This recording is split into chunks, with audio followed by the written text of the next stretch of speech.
আমার এই স্বাদের ছোট্ট বাড়িটা এইভাবে সুন্দর করে সাজিয়ে গুছিয়ে রাখি। সন্ধ্যায় গেলাম পুজোর শপিং করতে। রাধে রাধে বন্ধুরা, কেমন আছো তোমরা সবাই? আশা করি ভীষণ ভালো আছো, আমরাও খুব ভালো আছি। আজকে হচ্ছে শুক্রবার, তোমাদের সাথে নিয়ে আজকের ব্লগটা শুরু করছি। সাথে থাকো, আজকের ব্লগটা তোমাদের ভীষণ ভালো লাগবে। আজকের ব্লগটা শুরু করলাম একদম দুপুর, বলতে এখন বাজে কিন্তু 11টা, দুপুর না সকালই বলা চলে, যেহেতু 11টা বাজে। 11টা থেকে আজকের ব্লগটা শুরু করলাম। তো দেখো, এখানে ওই যে আলুর পাঁপড় ছিল ঘরে কিছুটা, সেই অনেক দিন আগে তো দিয়েছিলাম আলুর পাঁপড়। তো যেহেতু কিছুদিন আগে খুব বৃষ্টি হয়ে গেল, একটু স্যাঁতস্যাঁতে ভাবটা হয়ে গেছে, তো ভাবলাম একটু রোদে দিই। তো ভাজার সময় না অনেক সময় ফুলে উঠছিল না, তো ভাবলাম কি তাহলে একটু রোদে দিয়ে একটু মুচমুচে হয়ে যাবে, তো যখন ভাজবো তখন বেশ ভালো হবে। তো সেই জন্য পাঁপড়গুলো একটু রোদে দিয়ে তারপরে চলে আসলাম এই রান্নাঘরে। ওইটা টেবিলের উপরে থাকে যে লবণ রাখি, তো সেটা একটু ধুয়ে দিলাম, আর হচ্ছে তেলের বোতলগুলো একটু ধুয়ে দিলাম। ধুয়ে দিয়ে চলে আসলাম হচ্ছে জল ভরতে। খাওয়ার জলগুলো শেষ হয়ে গেছিলো, আর তোমরা তো জানোই আমরা হচ্ছে এই মটরের জলটাই খাই, যে মটর চালানোর সময় যে ডাইরেক্ট জলটা আসে ওই জলটাই হচ্ছে আমরা খাই আর কি। তো সেটাই হচ্ছে সবগুলো বোতল ভরে নিচ্ছিলাম, বোতলগুলো শেষ হয়ে গেছে, মানে বোতল বলছি সরি, মানে জলগুলো শেষ হয়ে গেছে সেটাই ভরে নিয়েছি। আর হচ্ছে বাবানের বাবা দুজনেই কিন্তু স্কুলে চলে গেছে, তো ওদের খাইয়ে দাইয়ে তারপরে স্কুলে পাঠিয়েছি। আর সকালে রান্না খাওয়া যেগুলো রোজ দিন প্রতিদিন করে থাকি সেগুলো তো সব কাজ করেছি। আর এই ফুলটা ধুয়ে দিয়েছি, দেখো এটা কিন্তু বাইরে একটু রোদে দিয়ে দিয়েছি।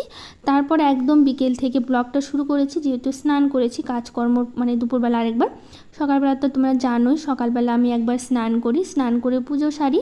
তো সেই জন্য হচ্ছে সকালবেলা স্নান পুজোটা আমার হয়ে গেছে। তারপর দুপুরবেলায় কাজগুলো সারি না, সংসারে রান্নাবাড়ির কাজগুলো থাকে, দুপুরবেলা ঘর বাড়ি মোছা ঝাড় দেওয়া করে কিন্তু একবার স্নান করি। তো একদম বিকেল থেকে ব্লগটা শুরু করেছি। এই যে কালকে যে জামা কাপড়গুলো ভাঁজ করেছিলাম, তোমাদের মনে আছে কি না, তো সেগুলো তো আর গোছানো হয়নি, গোছানো বলতে ভাঁজ করে একদম বিছানার ওপরেই ছিল।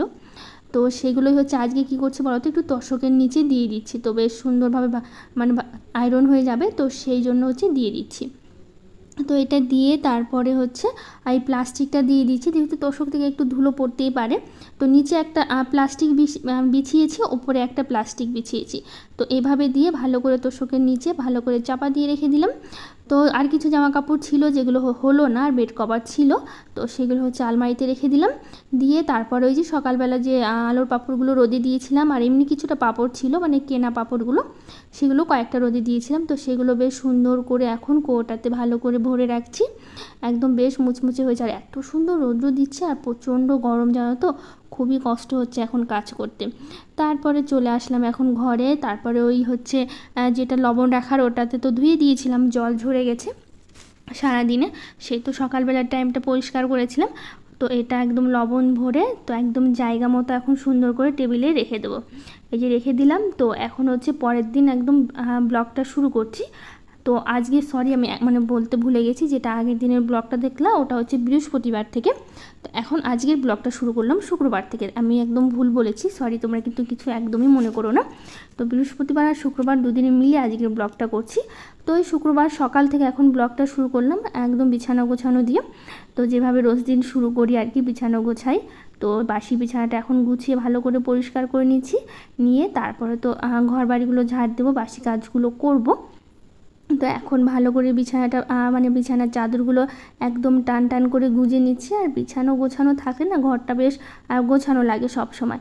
আর বিছানার চাদরটা যদি একটু টান টান থাকে তো বেশ ভালো লাগে দেখতে, ঘরটাও বেশ মানে মনে হয় যেন পরিষ্কার একদম গোছানো পরিপাটিভাবে থাকে আর কি। তো সবসময় আমি এই জিনিসটা চেষ্টা করি, সবসময় যেন বিছানার চাদরটা বেশ টান টান থাকে। আর সারাদিনে জানি না কতবার আমি বিছানার চাদর গুছতে থাকি, টান টান করতে থাকি। তো সেই জন্য হচ্ছে বেশ ভালো লাগে, মানে যদি বিছানা চাদরটা টান টান থাকে গোছানো লাগে ঘরটা। তো ওটা করে এখন ঘর বাড়িগুলো ঝাড় দিচ্ছি, ঝাড় দিতে দিতে দিদিভাইয়ের কমেন্টগুলো পড়ি। এপি ডেলি ব্লগ থেকে বোন বলেছে, তুমি খুব সুন্দর কথা বলো দিদিভাই, আর ভিডিওটা খুব সুন্দর লাগলো। থ্যাংক ইউ বোন এত সুন্দর কমেন্ট করার জন্য। আর সাথী বিশ্বাস কমেন্ট করেছে, আমি তোমার ভিডিও দেখতে খুব ভালোবাসি, আর তোমাকেও খুব ভালো লাগে। I love my dear. Thank you বোন। বোন বলবো না দিদি বলবো আমি জানি না, তুমি আমার থেকে ছোট হবে না বড় হবে, যেহেতু তুমি আমাকে দিদি বললা, তো সেই জন্য হচ্ছে আমি তোমাকে হচ্ছে বোন বলেই ডাকছি। আর তুমি যে বাবানের পাপা বলো, ওই কথাটা শুনতে খুব ভালো লাগে। তোমার গলার ভয়েসটা খুব সুন্দর।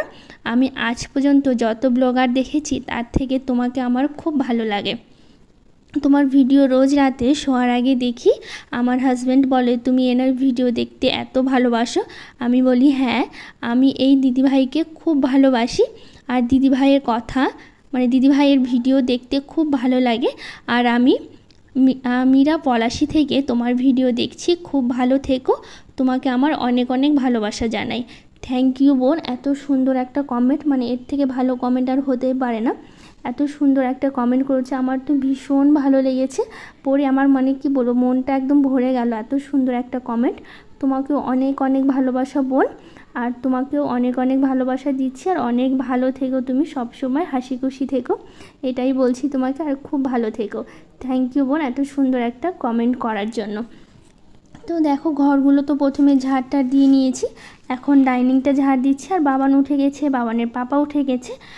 যেদিন বাবান একটু দেরি করে ঘুম থেকে ওঠে সেই দিনই হচ্ছে আমাদের ঘরের বিছানাটা একটু পরে গোছাই। আজকে যেহেতু তাড়াতাড়ি উঠে গেছে সকাল সকাল, তো সেই জন্য হচ্ছে প্রথমে বিছানাটা গুছিয়ে তারপরে বাকি কাজগুলো করলাম। যেহেতু বিছানা থেকেই সকালটা শুরু হয়, তো সকালবেলা উঠে তার জন্য আগে বিছানাটা আমি গুছিয়ে নিই, তারপরে বাকি কাজগুলো করি।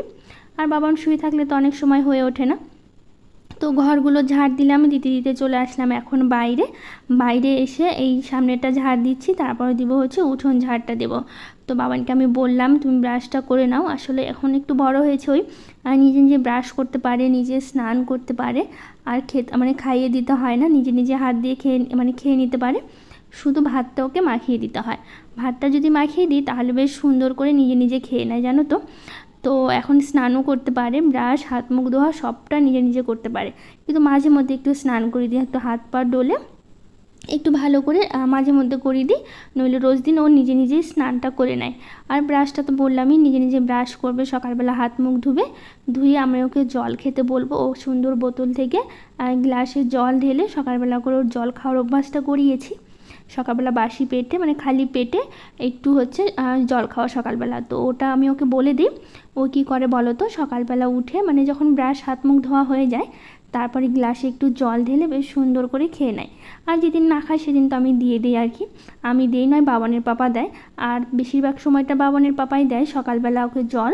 আর সকালবেলা যে হরলিক্সটা খায়, নইলে যেদিন হরলিক্স থাকে না, যেদিন ছাতুটা দেয়, ছাতুটা মেখে দেয়, ও সুন্দর খেয়ে নেয়। আসলে ওই সকালবেলা যে দেখতে পাও একটু কাজে ব্যস্ত থাকি। আর বাবান তো সকাল সকাল উঠে যায় আমাদের সাথে, উঠে হাত মুখ ধুয়ে ব্রাশটা করে নেয়। তখনই ব্রাশ হয়ে গেলে কি বলো তো, তখন ওই খাওয়ার ইচ্ছেটা হয়। আর আমি এদিকে কাজে ব্যস্ত থাকি দেখি সকালবেলার খাবারটাকে আমি দিয়ে উঠতে পারি না। দিতে পারবো না সেটা নয় একদমই, কিন্তু বাবানের পাপা বলে তুমি কাজ করছো করো, আমি ওকে খেতে দিয়ে দেবো। তো সেই জন্য সকালের খাবারটা কি করে বাবানের পাপা বাবানকে দিয়ে দেয়। তো আমার আর দেওয়া হয়ে ওঠে না আর কি, সেই জন্য। তারপরে কাজগুলো সারলাম, কাজগুলো সেরে চলে আসলাম ছাদে। স্নান কিন্তু করে নিয়েছি। এই কয়েকটা কাপড় কেচেছি, বেশি নয়, কয়েকটা কাপড় কাচা হয়েছিল, আর সেগুলো হচ্ছে মেলতে এসেছি। তো দেখো সকালবেলায় কি পরিমাণ ছাদে রোদ্র উঠেছে। আর বুঝতেই পারছো তাহলে কতটা গরম হতে পারে, প্রচণ্ড গরম জানো তো। কাজ করতে তো একদম হাঁপিয়ে উঠছি এখন। তো আবার চলে আসলাম হচ্ছে এই যে আমার সবজি বাগানে ডাঁটা ওঠাবো। আর এর মধ্যে হচ্ছে স্নান পুজো তো করে নিয়েছি, নিয়ে বাবানের পাপাকে বললাম কি একটু মাথায় তেল দিয়ে দাও। এত পরিমাণে তেল দিয়ে দিয়েছে মাথায়, দেখো তোমরা বুঝতে পারছো, একদম পুরো চুলটা ভিজিয়ে দিয়েছে। আর মনে হচ্ছে কি চুল থেকে চুয়ে চুয়ে তেলগুলো পড়ছে জানো তো। গরমের মধ্যে কাজ করছি, এমনিতেই ঘেমে ঘামগুলো মাথা থেকে পড়ছে, আর মনে হচ্ছে যেন তেলগুলো বেরোচ্ছে। এত পরিমাণে গরম লাগছে মাথায় তেল দিয়ে। আর এতটা তেল দিয়ে দিয়েছে মাথায়, ওই মনে হচ্ছে এত কেমনই যেন লাগছে। ভাবছি কখন হচ্ছে স্নানটা করব। তো এই কাজগুলো সারবো, তারপরে একবার দুপুরবেলা শ্যাম্পু করে নেবো আর কি। এত তেল দিয়েছে না, মাথায় নিয়ে রাখতে পারছি না আর কি। তো এই রান্নাঘরে চলে আসলাম, আর একটা ডাঁটা ওঠালাম। আসলে কালকে এনেছিল 2 রকমের মাছ, বোয়াল মাছ আর পুঁটি মাছ। তো কালকে তো বোয়াল মাছটা খাওয়া হয়েছে, আর পুঁটি মাছগুলো ছিল। তো ভাবলাম সেটাই হচ্ছে আলু আর হচ্ছে পটল আর ডাঁটা দিয়ে পুঁটি মাছটা করব। তো সেই জন্য এই যে ডাঁটাটা নিয়ে আসলাম তুলে, আর এইদিকে হচ্ছে সবজিগুলো ভালো করে কেটে নেব এখন পুঁটি মাছের জন্য। তো এই যে সবজিগুলো কাটতে কাটতে আরেকটা দিদিভাইয়ের কমেন্টগুলো পড়ি। আনদি ব্লগ থেকে বলেছে খুব সুন্দর একটা ভিডিও দেখে গেলাম। পুরো ভিডিওটা দেখেছি। তোমার কাজকর্ম অনেক বেশি ভালো লাগে। আর ভালো থেকো, শুভকামনা রইল। থ্যাংক ইউ দিদিভাই, সুন্দর একটা কমেন্ট করেছো, আমার ভীষণ ভালো লেগেছে। আর তোমাকেও অনেক অনেক ভালোবাসা। তো থ্যাংক ইউ দিদিভাই। তো এইদিকে দেখো সবজিগুলো কাটা হয়ে গেছে, এখন লঙ্কাগুলো চিড়ে নিচ্ছে। আসলে একটু ডাল করেছি, আর হচ্ছে ডাল করবো। এই ছোটো মাছ বলতে পুঁটি মাছটা করবো আর কি। আর আলু ভাজা থাকবে, সাথে পাঁপড় ভাজা থাকবে। আসলে বাবার না জানো তো কী হয়েছে, একদম মাছ খেতে চাইছে না। কি সমস্যায় পড়েছি বলো তো। মানে যখন ছোটো ছিল মাছ খেতে প্রচুর ভালোবাসতো, মানে ওর জন্য রোজ মাছ আনতে হতো এরকম। আর এখন যত বড় হচ্ছে তত ওর মাছ থেকে না মন উঠে যাচ্ছে, মাছ খেতেই চাইছে না। ছোটো মাছ বলো বড় মাছ বলো, কোনো মাছই খেতে চাইছে না। শুধু বলে আমাকে হচ্ছে ডাল করে দাও, আর আলু ভেজে দাও, পাঁপড় ভেজে দাও, নয় অমলেট করে দাও, বেগুন ভেজে দাও। এবার শুধু এগুলো খেতে চাই। রোজ দিন ডাল মানে ভালো লাগে বলো তো। আর ইচ্ছে করে যে ছেলেটাকে রোজ দিন ডাল দেবো খেতে, ডাল দিয়ে। তো ওর কথায় আজকে সেই ডাল করলাম একটু। আর হচ্ছে এইদিকে দেখো, এদিকে আলুটা ভেজে নিচ্ছি, ওর ডাল এই যে দেখো ডালটা হয়ে গেছে। তো ওইদিকে হচ্ছে ডালটা হচ্ছে মানে ফোড়ন দিয়ে দিচ্ছি, নামিয়ে নিচ্ছি। আর পাশে করছি আলু ভাজা, মাছের ঝোলটা তো হয়ে গেছে, মানে পুঁটি মাছটা। এদিকে পাঁপড়টা ভেজে নিচ্ছি। আসলে বাবানের পাপা বলছি সরি, মানে বাবান হচ্ছে আলুর পাঁপড় খেতে পছন্দ করে না। তো এমনি যে কেনা পাঁপড়গুলো হয় সেগুলো কিন্তু ওর জন্য আগে আমি ভেজে রেখেছি, ভেজে তারপরে কিছুটা আলুর পাঁপড় ভাজছি। আলুর পাঁপড়টা আমার ভালো লাগে, কিন্তু বাবানের পাপা আবার এই ভাজা জিনিসটা অতটা পছন্দ করে না, মানে ও পাঁপড় পছন্দ করে না আর কি। তো ও বাবানের পাপা পাঁপড় খাবে না, শুধু আমি খাবো আর বাবান খাবে। বাবানের জন্য তো ওই বাজারে যে কেনা পাঁপড়গুলো পাওয়া যায় সেগুলো নিয়ে এসেছিলো, তো সেগুলোই ওকে ভেজে দিয়েছি। আর আমি হচ্ছে আলুর পাঁপড় আর কি আমার জন্য। তো এইদিকে রান্নাবাড়ি সব কমপ্লিট করে নিয়েছি, এখন রান্নাঘরটা ভালো করে পরিষ্কার করে নিচ্ছি। আর রান্না হয়ে যাওয়ার পর তো অনেক কাজ থাকে, তখন মনে হয় জানো তো এই রান্নাঘর পরিষ্কার করতে গেলেও অনেকটা সময়ের দরকার। তো এই প্রথমে ওভেনটা ভালো করে পরিষ্কার করে নিলাম, টাইলসগুলো ভালো করে পরিষ্কার করে নিলাম, নিয়ে এখন এই যে খাওয়া দাওয়া কিন্তু আমাদের হয়ে গেছে। তো এখন হচ্ছে যে বাসনগুলো ছিল সেগুলো একদম ভালো করে প্রথমে মেজে নিয়েছি। মেজে নিয়ে তারপর এখন একটা একটা করে সুন্দর করে ধুয়ে জল ঝরিয়ে রাখতে দিয়েছি। তারপরে যে বেসিনটাও হচ্ছে একটু ভালো করে মেজে নিচ্ছি। আসলে কি বলো তো, এই হচ্ছে এইটাতে যেহেতু বাসন দেওয়া হয়, তো তেল তেলে ভাব আর মাছের একটা গন্ধটা তো থেকেই যায়। যদি আমরা সবসময় বাসন মাজার পর যদি বেসিনটাকে ভালো করে মেজে রাখি না, দেখবে রান্নাঘরে কিন্তু একদম গন্ধ হবে না। আর বেসিনটাও পরিষ্কার থাকলে না দেখতে বেশ ভালো লাগে। তো তার জন্য আমি চেষ্টা করি যখনই আমি বাসন মাজি তখনই বেসিনটা ভালো করে পরিষ্কার করে নিতে। তো এই রান্নাঘরের ন্যাকড়াগুলো ছিল যেগুলো দিয়ে হাঁড়ি কড়াই ধরা হয়, তো সেগুলো ভালো করে মুছে বলছি ধুয়ে একদম সুন্দর করে মেলে দিয়েছি। আর এখন হচ্ছে এই যে খাওয়ার টেবিলটা, এটা খেয়েছিলাম তো সেটাও ভালো করে হচ্ছে মুছে নিলাম। নিয়ে তো কালকে এনেছিল হচ্ছে এই সর্ষে হলুদ যে সর্ষেটা হয় সেটা। তো আমি সবসময় কী করি বলো তো, যখনই সর্ষে আনে না এরকম ভালো করে হচ্ছে ধুয়ে নিই, ধুয়ে তারপর রোদে শুকিয়ে দিই, শুকিয়ে তারপরে হচ্ছে যখন প্রয়োজন হয় সেরকম বের করে বেটে নিই। আর এই সর্ষেতে তো মাটি থাকে প্রচুর, এই যে দেখো কত হচ্ছে নোংরাগুলো আছে, এগুলো জলের মধ্যে ভেসে উঠছে। তো আমি হচ্ছে কী করে বলো তো, এই চা ছাঁকনিটা আছে ওটা দিয়ে হচ্ছে ভালো করে ছেঁকে ফেলে দিই। আর হাত দিয়ে কচলে 4-5 বার করে ধুয়ে নিলে কী হয় বলতো, সব মাটিগুলো একদম মানে নরম হয়ে জলের সাথে মিশে যায়, একদম পড়ে যায়। তো সেই জন্য এইভাবেই হচ্ছে আমি সবসময় করি। তো যাতে হচ্ছে না একদম শস্যগুলো বেশ ভালো থাকে, আর তার মধ্যে একটুকু মাটি থাকে না, রান্না করার সময় খুব সুবিধা হয়। তো এখানে দেখতে পাচ্ছ কিছুটা তিল আছে। তা তিলটা কোথা থেকে আসলো বলো তো, তিলটা মোটামুটি 2 মাস হলো বাবানের পাপা এনেছিল। তো সেই তিলের আর কিছু করা হয়নি, ঘরের মধ্যেই ছিল। তো এখন হচ্ছে সর্ষেটা আর তিলটা একটু রোদে দিলাম। আর তিলটা রোদে দেওয়ার কারণ কি বলো তো, সেই 2 মাস হয়ে গেল ঘরের মধ্যে ছিল। তো ভাবলাম কি এখন যদি আমি তিলটা রোদে না দিই, যদি পোকা পড়ে যায়। আর সামনে তো কিছুদিন পর পুজো চলে এসছে, দুর্গা পুজো। আর পুজোতে তো একটু নাড়ু বানাতেই হবে। তো ভাবলাম এই তিলের নাড়ু, নারকেল নাড়ু, তা মুরগি এগুলো তো করতে হবে, মুরগি আর কি। তো ওগুলো তো করতে হবে, তো সেই জন্য ভাবলাম যে তিলটা রোদে দিয়ে রাখি ভালো হবে। নইলে যদি পোকা পড়ে যায় তাহলে আবার সেই জিনিসটা আবার ফেলে দিতে হবে, নষ্ট হবে। আর তার মধ্যে 2 মাস হয়ে গেল তিলটা এনেছে, তো সেটা তো কিছু করা হয়নি, করব করে আর করা হয়নি। তো ভাবলাম তাহলে পুজো যখন আসছে সামনে, তো পুজোতে একবারে নাড়ু করে নেবো, তিলের নাড়ু। তো সেই জন্য ভাবলাম তিলগুলো রোদে দিই। তো সেই জন্য হচ্ছে সব তিলগুলো রোদে দিলাম। তো আরও কিছু দিদিভাই কমেন্ট করেছে। মঞ্জুলা মহন্ত দিদিভাই বলেছে, আমার ছেলের ডাক নাম গোপাল, ভালো নাম অঙ্কিত, আমি কালিয়াগঞ্জ থেকে তোমার ভিডিও দেখছি। থ্যাংক ইউ দিদিভাই। মধুমিতা গায়েন দিদিভাই বলেছে, দিদিভাই তুমি কত দূর পড়াশুনো করেছো? তো আমি হচ্ছে বিএ কমপ্লিট করেছি। তো আরও কিছু দিদিভাই কমেন্ট করেছে, polish easy recipe, Shampa Mallick, Masum Reza, Jyotsna Karigar, Sarifur Hasan, Poulami Haldar, Ranjita Sah, Moumita blog, আর যে প্রবাসী বউ, আমার গল্প, Ranjita Sah, Niru and mom blog. তো সবাইকে যারা যারা কমেন্ট করেছো অনেক ভালোবাসা তোমাকে, আর সবাইকে থ্যাংক ইউ। আরও সুন্দর সুন্দর কমেন্টগুলো করো, ভালোবাসা দাও এভাবে, আর পাশে থেকো। তোমাদের ভালোবাসা আমার ভীষণভাবে দরকার। তো এইদিকে দেখো মোটামুটি কাজ শেষ হয়ে গেছে, ঘরগুলো মুছে তারপরে যাব হচ্ছে স্নানে। তারপরে বিকেলবেলায় যে বললাম না তোমাদের বিকেলবেলা বেরোবো একটু শপিংয়ে, দেখো বিকেলবেলা বেরিয়েছিলাম, এসে দেখি একটা প্যান্ডেলে ঠাকুর ঢোকাচ্ছে।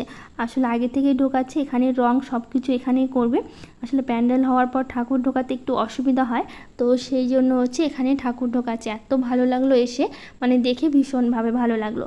তারপরে চলে আসলাম এখানে দোকানে, কিছু কেনাকাটা করেছি পুজোর, তো সেটা আজকে আর তোমাদের সাথে শেয়ার করলাম না, কালকের পুরো একটা ব্লগ তোমাদের সাথে শেয়ার করবো কী কী কেনাকাটা করলাম। তো যাই হোক, আজকের ব্লগটা এখানে শেষ করছি। ভালো লাগলে লাইক, শেয়ার, কমেন্ট করে দিও।